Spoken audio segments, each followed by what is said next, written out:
भारतीय संस्कृति बहुत जटिल है। इसे एक खास स्तर की समझ तथा पूरी वैज्ञानिक आधार पर विकसित किया गया था। लेकिन आपने किसी खास शुभ अवसर, शादी ब्याह के टाइम पर यह जरूर सुना होगा कि कुल देवी तथा देवता की पूजा होगी। हेलो एवरीवन, मैं हूं Nikunj Tomar. Welcome to my channel. आज की वीडियो में हम जानेंगे कि कुल देवता किसे कहते हैं।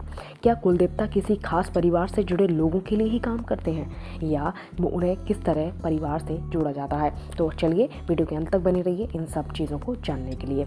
जिस समय देवी देवताओं को एक खास तरह से रचा गया था, ये सब चीज़ें बहुत अहमियत और मायने रखती थी।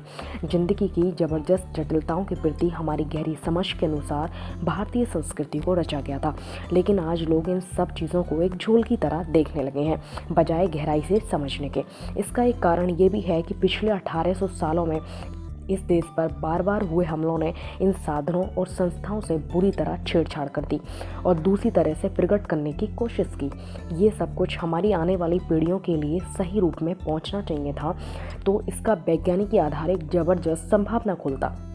जन्म, विवाह या कोई मांगलिक कार्य में कुल देवी या देवताओं के स्थान पर जाकर उनकी पूजा की जाती है या उनके नाम की स्तुति की जाती है। इसके अलावा एक ऐसा दिन भी होता है जब कुल के सभी लोग उस स्थान पर इकट्ठा होते थे, और जिन लोगों को अपने कुल देवी या देवताओं के बारे में पता नहीं होता था, इसका मतलब है कि वे अपने कुल से कट गए हैं।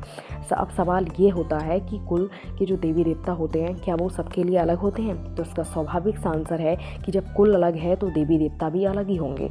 कुल में हर कोई अपने कुल देवी देवता को संरक्षित रखने के लिए बहुत देखभाल करते थे, और कुल के हर व्यक्ति को उस पूजा या स्तुति के बारे में बताया जाता था।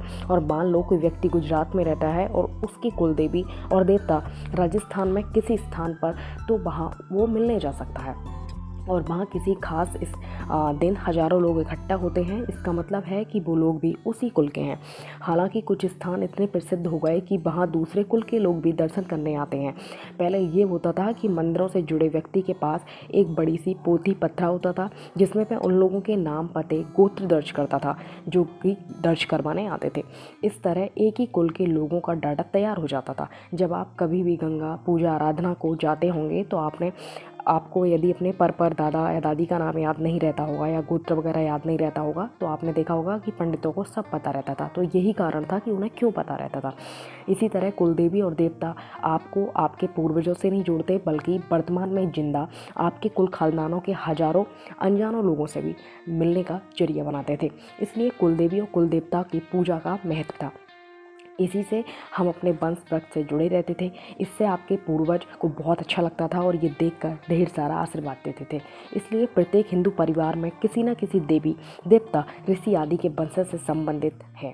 इसके ये चीज़ हम ऐसे बता सकते हैं, जैसे हम किसी का गोत्र पूछते हैं तो बहुत सबके अलग अलग गोत्र होते हैं। तो अगर हम पूछते हैं कि आपका गोत्र क्या है, सपोज करो कि किसी का गोत्र भारद्वाज है, तो इसका मतलब होता था कि वो भारद्वाज जो ऋषि थे वो उनकी संतान है। ऐसे आइडिया लग जाता था। ये लोग सभी जाति और समाज में आपको देखने को मिल जाएगा। आजकल ये परिवारों का एक स्थान दूसरे स्थान से जाना या धर्म परिवर्तन करने या उनके संस्कार नष्ट होने से ये चीज़ें बहुत कम हो गई हैं। या यूँ कहें कि कुल देवी देवताओं को लोग भूलते जा रहे हैं।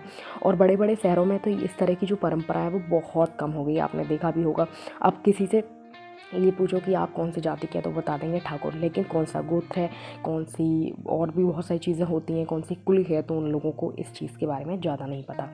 Thank you so much guys. मिलते हैं अगली वीडियो में। इसके अलावा आप हमें इंस्टा पे भी फॉलो कर सकते हैं।